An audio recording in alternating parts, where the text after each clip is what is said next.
बिस्मिल्लाहिर्रहमानिर्रहीम अस्सलाम वालेकुम वरहमतुल्लाहि वबरकातहू। गेस्ट पेपर आपके लिए है एसटीएस और एनटीएस के लिए करंट अफेयर का, और दोनों टेस्ट्स के अंदर इंशाअल्लाह अज़ीम ये आ भी रहे हैं, एनटीएस में और एसटीएस में भी आएंगे। जितने भी टेस्ट्स हैं, एसटीएस इंटरमीडिएट हो या एनटीएस बल्कि कोई भी टेस्टिंग सर्विस हो, जब टेस्ट लेती है तो करंट अफेयर की जो लेवल है वो ये आती है। अब मैंने ये लेक्चर के बाद कुछ टेस्ट भी बनाई है जो आपसे बाद में शेयर करता हूँ। पहले मैं आपको टॉपिक क्लियर कराता हूँ, उसके बाद फिर ये आपके लिए टेस्ट है। वंस अगेन वेलकम बैक दोस्तों, करंट अफेयर के इस गेस्ट पेपर के साथ जीके के बेताज बादशाह जीके किंग आबिद अली सोलंकी साहब से पर्सनली टाइम लेके ये मैंने स्पेशली लेक्चर्स जो हैं यानी टॉपिक्स करंट अफेयर के बनाए हैं। जिस तरह ग्रेजुएशन की टेस्ट में जीके किंग ने हमें जो टॉपिक दिए थे उनसे ही क्वेश्चंस आए थे, वैसे ही मैंने कहा कि एक एनटीएस और एसटीएस के लिए भी आप दें। तो ओशियन के हिसाब से सबसे पहले तो ये मैं आपको बता दूं, जो टोटल ओशियंस हैं वो 5 हैं। एक होता है सी, एक होता है ओशियन। सी यानी समुंदर छोटा, ओशियन यानी बड़ा समुंदर।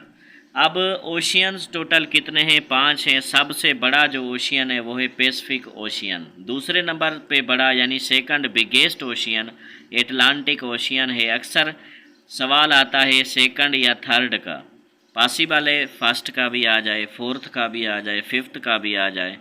तो थर्ड बिगेस्ट जो ओशियन है वो है Indian ocean, fourth biggest ocean वो है southern ocean. Smallest ocean Arctic ocean है। अब ये इसकी तरतीब है, पहले नंबर पे पैसिफिक, दूसरे पे अटलांटिक ओशियन, तीसरे पे इंडियन ओशियन, चौथे नंबर पे साउदर्न ओशियन, पाँचवें नंबर पे आर्कटिक ओशियन। तो टोटल ओशियन कितने हैं? 5 ओशियन हैं। उसकी ये बड़ा, उससे छोटा, उससे छोटा, उससे छोटा, उससे छोटा, तो ये डिसेंडिंग ऑर्डर में मिला हुआ है। बाद जो इम्पोर्टेंट लैंड्स हैं, लैंड्स के जो टाइटल्स हैं, जिस तरह मिसाल कल की टेस्ट में आया था, ये अपना कल जो टेस्ट थी उसके अंदर land of midnight sun Norway. अब यहाँ पे है कि land of 1000 lakes Finland. Finland को कहा जाता है लैंड ऑफ 1000 लेक्स, यानी हज़ारों झीलों वाला, जो हज़ारों झीलों वाली धरती फिनलैंड है। उसके बाद है लैंड ऑफ 1000 आइलैंड्स, हज़ारों आइलैंड वाला जो मुल्क है या ऐसा कहें कि धरती है, लैंड है, वो कौन सी है? इंडोनेशिया है। और इंडोनेशिया का सवाल आया था कि मुस्लिम कंट्रीज़ में से सबसे बड़ी आबादी के हिसाब से कौन सी कंट्री है? याद रखें, मुस्लिम कंट्रीज़ में से सबसे जो बड़ी कंट्री है आबादी के हिसाब से वो है इंडोनेशिया, और मुस्लिम कंट्रीज़ में से सबसे पहले जो एटॉमिक ताकत बनी वो है पाकिस्तान। तो याद रखें दोस्तों, इंडोनेशिया की जो कैपिटल है वो जकार्ता है। ये भी टेस्ट में आ सकता है। पाकिस्तान, अगर एटॉमिक की मैंने बात की तो पाकिस्तान एटॉमिक कब बना? 28 मई 1998 में। अब देखें आगे, पाकिस्तान को एटॉमिक किसने बनाया? डॉक्टर अब्दुल कदीर खान ने, साइंटिस्ट ने। उसके बाद है लैंड ऑफ सिनो, बर्फ़ की दुनिया, बर्फ़ की धरती, कनाडा है। कनाडा को लैंड ऑफ सिनो कहा जाता है। उसके बाद है लैंड ऑफ मिडनाइट सन, ये कल की टेस्ट में आया था, नॉर्वे है। और मैंने आपको कल वाली टेस्ट सॉल्व करते हुए भी बताया कि ये जो है दुनिया का आखिरी मुल्क है। अब जैसे मिसाल तौर अतौला, ये जो है अपना ईसा खेलवी सिंगर है, आपने सुना होगा, पाकिस्तान का मशहूर सिंगर। तो उसने अपने एक इंटरव्यू में कहा था कि मैं तकरीबन दुनिया के हर मुल्क में गाया हूँ, महफिल वगैरह की है, प्रोग्राम किए हैं, यहाँ तक कि दुनिया का जो आखिरी मुल्क है नॉर्वे, उसमें भी मैंने ये सॉन्ग गाया, कमीज़ तेरी काली वगैरह। यानी ये जो नॉर्वे है ये इस हिसाब से भी मशहूर है कि दुनिया का आखिरी मुल्क। अगर ये सवाल आ जाए कि दुनिया का आखिरी मुल्क, last country of the world, तो वो कौन सी है? नॉर्वे। याद रखें, ये मशहूर कहावत में भी अक्सर आता है कि दुनिया की आखिरी जो कंट्री है नॉर्वे, और उसके बाद पाताल भी ज़्यादातर मशहूर हैं।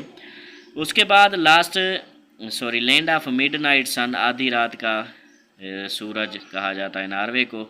Land of rising sun, Japan. सूरज यानी जहाँ से उभरता है, लैंड ऑफ राइजिंग सन, वो है जापान। उसके बाद है लैंड ऑफ माउंटेन्स, पहाड़ों की धरती, वो है नेपाल। और याद रखें नेपाल का सवाल कौन सा आया था, नेपाल से पहले जापान का भी आया था, जापान की कैपिटल टोक्यो है। उसके बाद नेपाल पे अगर आएँ, दूसरी बात ये अगर आ जाए कि यूनिवर्सिटियों का शहर कौन सा है दुनिया का, तो वो भी टोक्यो है। उसके बाद नेपाल क्या है, नेपाल एक मुसलमान मुल्क है, मुस्लिम कंट्री है। इसका क्वेश्चन कौन सा आया था, क्योंकि ये मशहूर है माउंट एवरेस्ट की वजह से। दुनिया की सबसे हाईएस्ट पीक कौन सी है, माउंट एवरेस्ट है।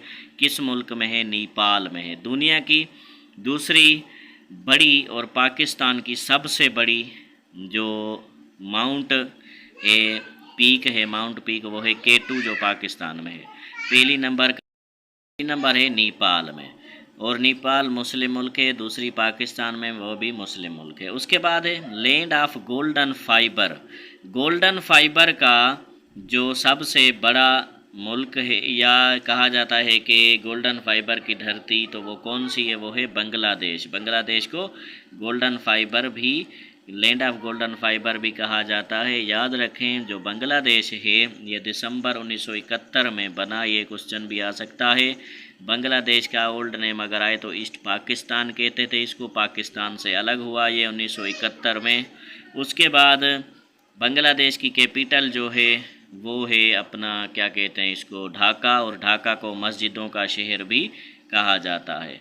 अगर बात करें नेपाल की, तो नेपाल की कैपिटल कौन सी है, काठमांडू है। उसके बाद आगे आए लैंड ऑफ स्पाइसेस। तो लैंड ऑफ स्पाइसेस ये तो बच्चा जाने रघु रोकड़े का पता, तो इंडिया।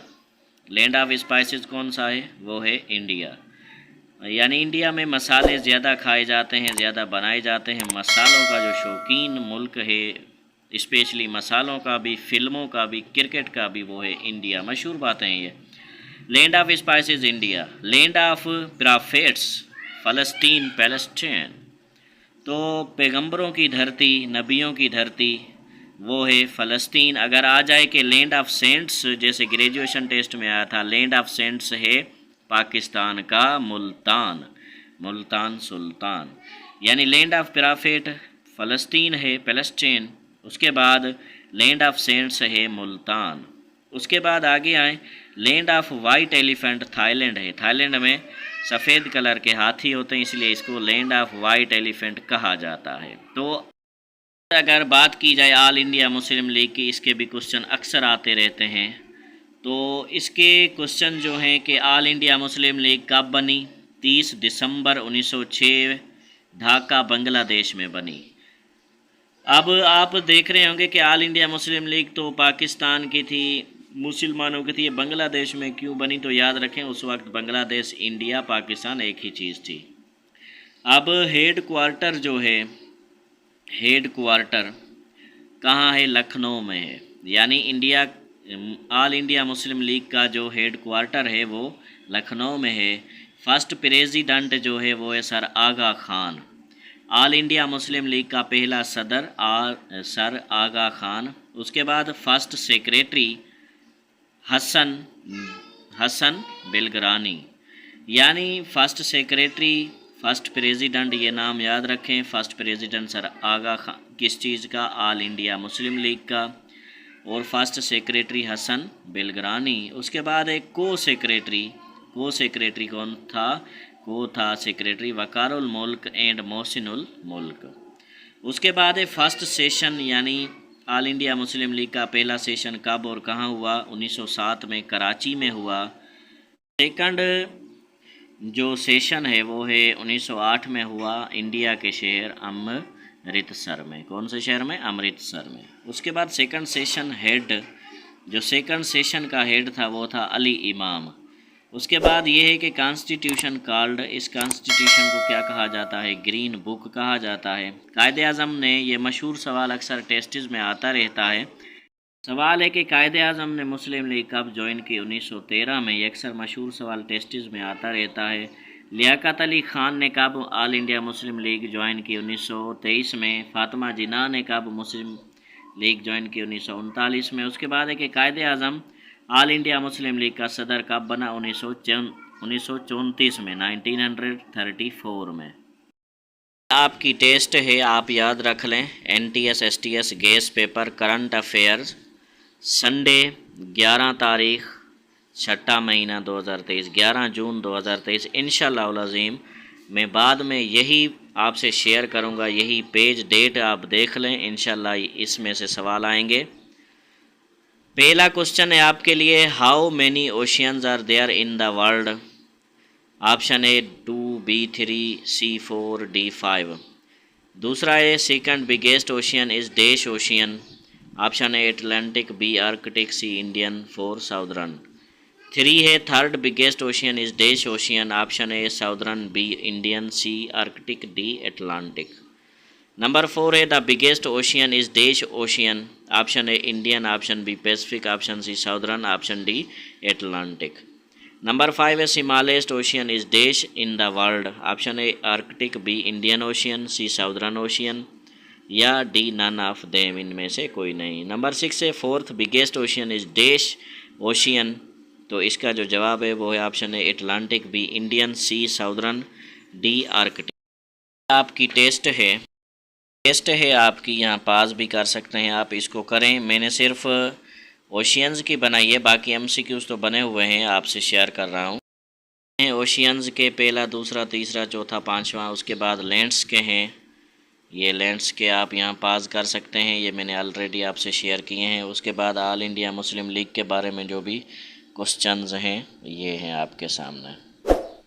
हमारा आज़म यूट्यूब चैनल देखते रहें, प्रिपरेशन करते रहें जॉब्स की। इंशाअल्लाह उल अज़ीम अल्लाह ताला आप सबको गवर्नमेंट जॉब देगा। बिल्कुल फ्री स्टडी है, ज्वाइन करें हमारा आज़म यूट्यूब चैनल।